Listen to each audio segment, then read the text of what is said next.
Hai semua, selamat kembali ke SKC Sunday School. Cikgu harap semua sihat dan baik ya. Okey, mari kita teruskan. Kita mulakan dengan doa pembukaan. Mari kita doa bersama-sama. Terima kasih Tuhan Yesus bagi hari yang indah ini. Terima kasih Tuhan untuk pengajaran Sunday School hari ini. Kami berdoa agar kami dapat belajar dan memahami-Mu lebih lagi Tuhan Yesus. Dalam nama Tuhan Yesus, kami berdoa. Amin. Boleh teka apa pengajaran untuk hari ini? Tajuknya, perumpamaan tentang 10 orang gadis. Ush, panjang tu. Perumpamaan tentang 10 orang gadis. Apa ceritanya ni? Tuhan Yesus selalu memberikan perumpamaan supaya kita senang faham. Okey, mari kita lihat. Sebelum kita teruskan, kita lihat sedikit apa ceritanya hari ni. Hari ini ceritanya perkahwinan di waktu Tuhan Yesus dahulu. Okey? Perkahwinan di waktu Tuhan Yesus dahulu tidak seperti majlis perkahwinan sekarang. Okey? Kamu pernah pergi ke majlis perkahwinan tak? Best kan? Kena duduk lama-lama. Okey. Perkahwinan di waktu Tuhan Yesus dahulu, okey, perkahwinannya disambut secara besar-besaran. Seluruh kampung berkumpul. Sambutan akan diteruskan selama beberapa hari. Pengantin lelaki dan rombongannya akan ke rumah pengantin perempuan untuk berbagai upacara dan adat. Okey? Kita lihat sedikit gambar. Wah, tengok tu. Entah apa dia buat lah. Cikgu pun tak tahu apa dia buat. Ini salah satu tradisi dia. Ada lagi dia menari pula ni. Macam menari je, tak tahulah. Okey.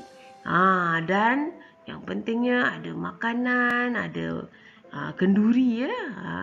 Semua perkahwinan ada kenduri ya. Okey, macam ni lah lebih kurang perkahwinan di waktu Yesus tu. Okey.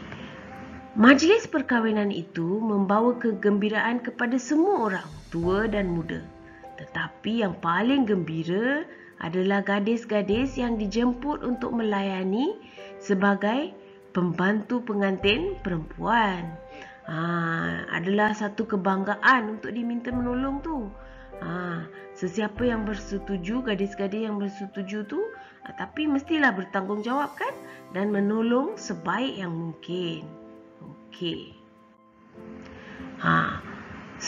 Jadi dalam cerita hari ini 10 gadis muda yang belum berkahwin, cantik-cantik, comel-comel, menanti untuk menjemput rombongan pengantin lelaki ke majlis. Okey. Kita perlu ingat perkahwinan di waktu Tuhan Yesus dahulu tiada elektrik. Setiap orang dalam rombongan mesti membawa lampu mereka sendiri. Jika ada orang yang tiada lampu tu, orang tu mungkin pencuri atau tetamu yang tidak diundang, tak nak muka dia dilihat. Sesiapa yang tiada lampu tidak boleh menyertai rombongan dan tidak dibenarkan menyertai majlis kenduri. Okey? So inilah perkahwinan di waktu Tuhan Yesus dahulu. Okey? Jadi pengajaran kita untuk hari ini, perumpamaan tentang 10 orang gadis, okey, yang bersedia untuk rombongan perkahwinan ya. Okey, kita lihat ceritanya sama-sama ya. Cerita ni diambil dari Matius 25 ayat 1 hingga 13. Matius pasal 25 ayat 1 hingga 13. Okey. Mari kita baca bersama-sama Matius 25 ayat 1 hingga 2. Pada masa itu, pemerintahan Allah seperti perumpamaan berikut. 10 orang gadis keluar membawa pelita untuk menyambut pengantin lelaki. 5 orang daripada mereka kurang bijak, tetapi 5 orang yang lain bijak. Mana yang bijak, mana yang tak bijak ni? Okey, mari kita lihat. 5 orang gadis yang kurang bijak membawa pelita tetapi tidak membawa minyak tambahan. Matius 25 ayat 3. Nampak tak? Oh, lampunya berkelip-kelip. Pelita dia. Okey. 5 orang gadis yang bijak membawa pelita dan juga bekas yang penuh dengan minyak. Nampak bekas tu? Bekas tu berisi minyak. Bukan minyak seperti yang kita ada sekarang ya, dalam botol plastik ya. Dulu tak ada. Mereka bawa dalam bekas, mungkin bekas dibuat dari tanah liat kot. Okey, atau kaca. Jadi minyak, mereka ni yang bijak ni membawa minyak tambahan. Pengantin lelaki itu lambat datang, maka mengantuklah semua gadis itu lalu tertidur. Matius 25 ayat 5. Nampak tu? Tertidur mereka. Aduh. Pada tengah malam terdengar suara orang berseru, "Pengantin lelaki datang. Mari sambutlah dia." Matius 25 ayat 6. Nampak tu? Pengantin lelaki datang. 10 gadis itu bangun lalu memasang pelita. 5 orang gadis yang kurang bijak berkata kepada yang bijak, "Berilah kami sedikit minyak, kerana pelita kami hampir padam." Matius 25 ayat 7 hingga 8. Beri sedikit minyak, kata mereka. Okey, kita lihat apa yang berlaku seterusnya. "Tidak boleh," kata gadis yang bijak itu.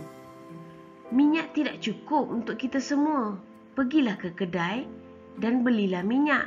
Matius 25 ayat 9. Apabila kita lihat, nampak macam gadis yang bijak ni kejam pula. Tak nak bagi. Tetapi sebenarnya mereka takut minyak akan habis dan langsung tak ada lampu. Tak bagus kan untuk menyambut rombongan tu. Jadi lebih baik jika ada sekurang-kurangnya 5 lampu yang menyala daripada 10 lampu yang langsung sudah terpadam. Jadi mereka kata, tak apa, kita pakai lampu yang ada, kamu yang tak ada minyak tu pergi cuba beli. Jadi mereka cuma menyelesaikan masalah. Mereka ni bijak kan? Bukan mereka kedekut. Okey, oleh itu 5 orang gadis yang kurang bijak itu pergi membeli minyak. Sementara mereka pergi, pengantin lelaki tiba.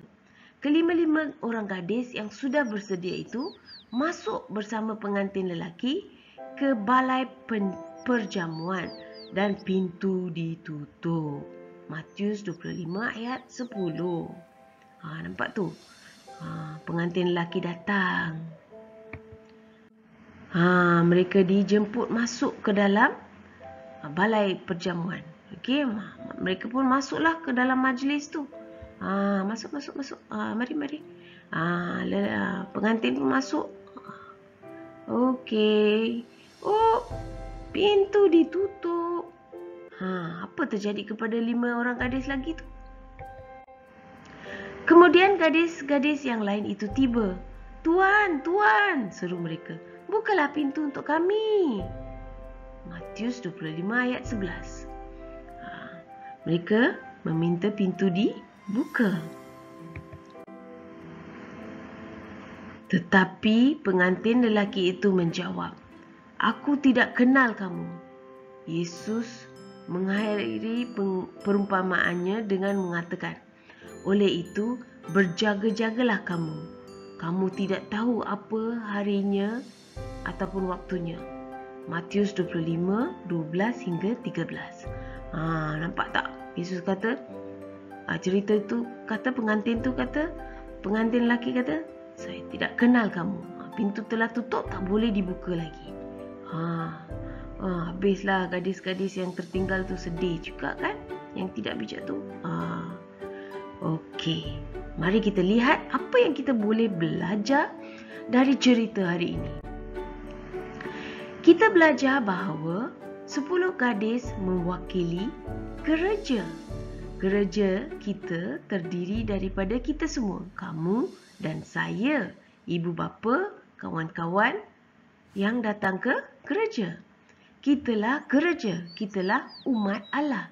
Okey? So gadis-gadis tu mewakili gereja, umat Allah. Okey, mari kita lihat apa lagi kita belajar cerita ni. Yesus ialah seperti pengantin lelaki. Sekarang ini Yesus berada di syurga. Dia akan kembali untuk mengumpul umatnya. Umatnya terdiri daripada semua orang yang patuh kepada suruhannya. Umatnya adalah orang yang mengasihinya. Kita tidak tahu bila waktunya Tuhan Yesus akan kembali. Okey, tak tahu bila Tuhan Yesus akan kembali. Kita belajar lagi. 5 gadis tidak bijak adalah orang yang tidak bersiap sedia untuk waktu Yesus kembali ke bumi. Adalah orang yang tidak mengasihi dan patuh kepada Yesus. Mereka tidak berbicara dan berdoa kepada Yesus. Mereka tidak mengenali Yesus, tidak membaca Alkitab setiap hari. Mereka tidak bertaubat dan meminta keampunan dari Tuhan Yesus. Mereka tidak berkongsi kabar baik mengenai Yesus dan kasih-Nya kepada orang lain. Mereka tidak bersedia untuk bertemu Yesus apabila Dia kembali ke bumi. Inilah gadis yang tidak bijak. Kita belajar lagi bahawa 5 gadis yang bijak adalah orang yang sentiasa bersiap sedia untuk bertemu Yesus apabila Dia kembali. Adalah orang yang mengasihi dan patuh kepada Yesus. Mereka berbicara dan berdoa kepada Yesus setiap hari. Mereka mengenali Yesus, membaca Alkitab setiap hari. Mereka bertaubat dan meminta keampunan dari Yesus. Mereka berkongsi mengenai kabar baik Yesus dan kasih-Nya kepada orang lain. Mereka sentiasa bersedia untuk bertemu Yesus apabila Dia kembali ke bumi. Mereka berusaha untuk bersiap sedia. Okey, inilah 5 gadis yang bijak ini mewakili orang-orang yang bersedia menunggu untuk kedatangan Yesus kembali. Okey, kita lihat lagi. Kita juga belajar bahawa pintu yang buka dan tidak boleh, pintu yang ditutup dan tidak boleh dibuka lagi. Kemasukan ke dalam kerajaan Allah. Pintu itu mewakili kemasukan ke dalam pemerintahan Allah. Kemasukan ke dalam syurga. Hanya boleh masuk melalui juru selamat kita, Yesus. Hanya dengan Yesus saja kita boleh masuk ke syurga. Hanya yang bersedia, orang-orang yang mematuhi Yesus dapat memasuki syurga. Sekali pintu tu ditutup, habis, tak boleh masuk lagi. Jadi kita perlu bersedia. Jadi hari ini kita tanyakan diri kita, adakah kamu sudah bersedia? Adakah saya sudah bersedia untuk waktu Yesus kembali? Tanyakan diri kamu, adakah kamu masih kasihi dan patuh kepada Yesus? Adakah kamu berdoa setiap hari? Adakah kamu membaca Alkitab setiap hari? Adakah kamu meminta keampunan Yesus apabila nakal? Adakah kamu prihatin dan menolong orang lain? Ada tolong-tolong mak tak? Kita tidak tahu bila Yesus akan kembali. Jadi kita mesti mula menyediakan diri dari sekarang. Kita tidak tahu Yesus akan kembali esok ke, lusa ke, lagi setahun lagi ke. Tapi kita mesti bersedia. Kita mesti teruskan usaha mengasihi dan mematuhi Tuhan Yesus. Okey? Tanyakan diri kamu, okey? Dan sediakan diri kamu. Inilah pengajaran untuk minggu ini. Diambil dari Matius 25 ayat 1 hingga 13. Ayat hafalan minggu ini diambil dari Matius 24:44. Matius pasal 24 ayat 44. Senang ingat tu, 2444. Wah. Mari kita baca bersama. Oleh itu, kamu pun hendaklah sentiasa bersedia, kerana Anak Manusia akan datang pada saat yang tidak kamu sangka. Anak Manusia tu Tuhan Yesus, okey? Tuhan Yesus. Okey. Oleh itu kamu hendaklah sentiasa bersedia. Jadi, hafallah ayat hafalan ni akan mengingatkan kamu untuk sentiasa bersedia, sentiasa menyediakan diri untuk kedatangan Tuhan Yesus. Apabila Tuhan Yesus kembali, kita bersedia. Okey? Inilah ayat untuk minggu ini. Okey, mari kita berdoa sama-sama. Terima kasih Tuhan Yesus untuk pengajaran hari ini. Bantulah kami mengenali dan menyayangi-Mu lebih lagi Tuhan. Dalam nama Tuhan Yesus kami berdoa. Amin. Sekian saja untuk hari ini. Bye-bye. Jumpa lagi. Terima kasih Tuhan Yesus. Bye-bye.